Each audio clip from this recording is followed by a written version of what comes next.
अस्सलाम वालेकुम जी दोस्तों, की हाल है? ठीक हो? अच्छा दोस्तों, कई भाइयों के मैसेज आ रहे सी, कईयां ने फोन भी किए। डॉक्टर साहब, अच्छी गज़ा खाने आ, मिल्क शेक पीने आ, फ्रूट श्रूट भी खाने आ, दिन च कई कई दफ़ा खाने आ, इस दे बावजूद भी सुकते जाने आ, मोटापा नहीं हुंदा, सिंगल पसली आ। कई लोग तो कहते हैं जी डॉक्टर साहब इवें लगता है भी जे थोड़ी तेज़ हवा चली ना उड़ा के लै जूगी। यानी कि जिसम ਦੇ ਉੱਤੇ ਗੋਸ਼ਤ ਹੈ ਨਹੀਂ, ਜਿਸਮ ਸੁੱਕਿਆ ਸੜਿਆ ਵਾ। ਤੇ ਦੋਸਤੋ, ਬਹੁਤ ਸਾਰੇ ਲੋਕਾਂ ਦਾ ਇਹ ਪ੍ਰੋਬਲਮ ਆ। ਕਈ ਲੋਕਾਂ ਨੇ ਮੈਨੂੰ ਇਸ ਬਾਰੇ ਦੇ ਵਿੱਚ ਵੀਡੀਓ ਬਣਾਉਣ ਦਾ ਕਿਹਾ ਕਿ ਜੀ ਡਾਕਟਰ ਸਾਹਿਬ ਵੀਡੀਓ ਬਣਾ ਦਿਓ ਤਾਂ ਕਿ ਹੋਰ ਵੀ ਲੋਕਾਂ ਦਾ ਫਾਇਦਾ ਹੋਵੇ। ਤੇ ਦੋਸਤੋ, ਅਕਸਰ ਬੱਚੇ ਇਵੇਂ ਦੇ ਹੁੰਦੇ ਆ ਕਿ ਬੱਚੇ ਸਾਰਾ ਦਿਨ ਖਾਂਦੇ ਵੀ ਰਹਿੰਦੇ ਆ ਲੇਕਿਨ ਮੋਟੇ ਨਹੀਂ ਹੁੰਦੇ। ਵਾਲਿदैन ਬੜੇ ਪਰੇਸ਼ਾਨ ਹੁੰਦੇ ਆ ਵੀ ਸਾਡੇ ਬੱਚੇ ਤੇ ਮੋਟੇ ਨਹੀਂ ਹੋ ਰਹੇ।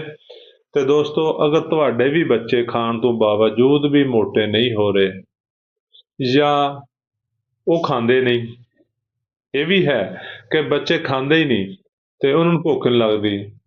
ਦੋਸਤੋ, ਸਾਡੀ ਅੱਜ ਦੀ ਰੈਮਡੀ ਇੱਕ ਐਸੀ ਰੈਮਡੀ ਆ, ਨਾ ਸਿਰਫ ਭੁੱਖ ਲਾਏਗੀ ਮਰੀਜ਼ ਨੂੰ ਬਲਕਿ ਉਹਨੂੰ ਮੋਟਾ ਵੀ ਕਰੇਗੀ। ਜਿਹੜਾ ਬੰਦਾ ਸਾਰਾ ਦਿਨ ਖਾਂਦਾ ਰਹਿੰਦਾ ਹੈ ਉਹ ਫਿਰ ਵੀ ਨਹੀਂ ਮੋਟਾ ਹੁੰਦਾ, ਉਹ ਦਿਨ 'ਚ ਇੱਕ ਦੋ ਦਫਾ ਵੀ ਖਾਏਗਾ ਫਿਰ ਵੀ ਮੋਟਾ ਹੋ ਜਾਏਗਾ।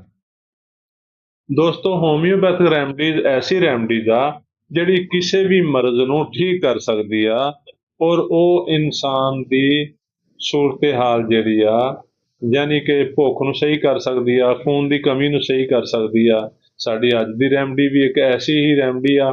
ਅਗਰ ਤੁਹਾਨੂੰ ਖੂਨ ਦੀ ਕਮੀ ਹੋ ਚੁੱਕੀ ਆ, ਅਗਰ ਤੁਸੀਂ ਭੁੱਖ ਨਹੀਂ ਲੱਗਦੀ ਜਾਂ ਬਹੁਤ ਜ਼ਿਆਦਾ ਖਾ ਕੇ ਵੀ ਤੁਸੀਂ ਮੋਟੇ ਨਹੀਂ ਹੋ ਰਹੇ, ਦਿਨ ਬ ਦਿਨ ਕਮਜ਼ੋਰ ਹੁੰਦੇ ਜਾ ਰਹੇ ਹੋ, ਤੇ ਇਹ ਦਵਾਈ ਤੁਸੀਂ ਬਸ ਚੰਦ ਦਿਨ ਲਓ, ਤੁਸੀਂ ਦੇਖੋਗੇ ਨਾ ਸਿਰਫ ਤੁਸੀਂ ਖਾਣਾ ਖਾਣ ਲੱਗ ਪਏ ਹੋ, ਅਗਰ ਤੁਸੀਂ ਬਹੁਤ ਜ਼ਿਆਦਾ ਖਾਂਦੇ ਹੋ ਫਿਰ ਵੀ ਸੁੱਕਦੇ ਜਾਂਦੇ ਹੋ, ਤੁਹਾਡੀ ਭੁੱਖ ਵੀ ਨਾਰਮਲ ਹੋ ਗਈ ਆ। ਇਹਦੇ 'ਚ ਦੋ ਚੀਜ਼ਾਂ ਨੇ, ਇਹ ਭੁੱਖ ਨੂੰ ਨਾਰਮਲ ਵੀ ਕਰਦੀ ਆ ਅਗਰ ਬਹੁਤ ਜ਼ਿਆਦਾ ਬੜੀ ਹੋਵੇ, ਤੇ ਇਹ ਮੋਟਾਪਾ ਵੀ ਕਰਦੀ ਆ, ਜਿਸਮ ਦੀ ਰੰਗਤ ਨੂੰ ਵੀ ਸਹੀ ਕਰਦੀ ਆ। ਇੱਥੇ ਤੱਕ ਕਿ ਤੁਸੀਂ ਅਗਰ ਚੰਦ ਦਿਨ ਇਹ ਦਵਾਈ ਇਸਤੇਮਾਲ ਕੀਤੀ ਆ ਤੇ ਤੁਹਾਡੀ ਰੰਗਤ ਨਿਖਰਨੀ ਸ਼ੁਰੂ ਹੋ ਜਾਏਗੀ, ਤੁਸੀਂ ਸਿਹਤਮੰਦ ਹੋਣਾ ਸ਼ੁਰੂ ਹੋ ਜਾਓਗੇ। ਹੋਮਿਓਪੈਥਿਕ ਦਵਾ ਆਇਓਡੀਨ, ਜਿਹਨੂੰ ਜੋਡੀਅਮ ਵੀ ਕਹਿੰਦੇ ਆ, ਆਇਓਡੀਨ ਵੀ ਕਹਿੰਦੇ ਆ, ਇਹ ਤੁਸੀਂ 30 ਤੱਕ ਦੇ ਵਿੱਚ ਲੈਣੀ ਆ। 5 ਕਤਰੇ ਰੋਜ਼ਾਨਾ 2 ਘੁੱਟ ਪਾਣੀ ਦੇ ਵਿੱਚ ਪਾ ਕੇ ਪੀਣੇ ਆ। ਇਹ ਦਵਾਈ ਕਮ ਸ ਕਮ ਤੁਸੀਂ 1 ਮਹੀਨੇ ਤੱਕ ਇਸਤੇਮਾਲ ਕਰਨੀ ਆ। ਇਹ ਦੁੱਖ ਦੋਸਤੋ, ਜੋਡੀਅਮ 30 ਦੇ ਵਿੱਚ ਇਹ 5 ਕਤਰੇ 2 ਘੁੱਟ ਪਾਣੀ 'ਚ ਪਾਣੇ ਆ ਤੇ ਪੀ ਲਿਆ ਕਰਨੇ ਆ। ਦਿਨ ਦੇ ਵਿੱਚ ਜਦੋਂ ਦਿਲ ਕਰੇ ਪੀ ਲੈਣੇ ਆ। ਅਗਰ ਬਹੁਤ ਜ਼ਿਆਦਾ ਮਸਲਾ ਹੈ ਤਾਂ ਸੁਬਹ ਸ਼ਾਮ ਪੀ ਲਓ।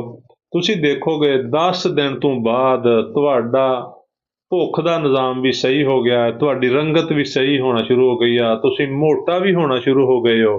ਇੱਥੇ ਤੱਕ ਕਿ ਲੋਕ ਤੁਹਾਨੂੰ ਪੁੱਛਣਗੇ ਵੀ ਸਰ ਜੀ ਤੁਸੀਂ ਕੀ ਖਾਂਦੇ ਹੋ, ਵੀ ਤੁਸੀਂ ਤੇ ਬੜੇ ਸਿਹਤਮੰਦ ਹੋ ਰਹੇ ਹੋ, ਤੁਹਾਡੀ ਤਾਂ ਰੰਗਤ ਬੜੀ ਸਾਫ਼ ਹੋ ਰਹੀ ਆ, ਕੁਛ ਸਾਨੂੰ ਵੀ ਦੱਸ ਦਿਓ।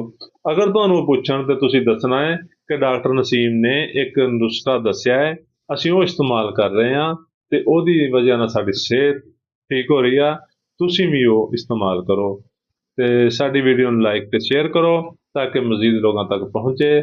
ਸਾਡੇ ਚੈਨਲ ਨੂੰ ਸਬਸਕ੍ਰਾਈਬ ਕਰ ਲਓ ਤਾਂ ਕਿ ਤੁਹਾਡਾ ਔਰ ਸਾਡਾ ਰਾਬਤਾ ਰਹੇ। ਸ਼ੁਕਰੀਆ, ਅੱਲਾ ਹਾਫਿਜ਼।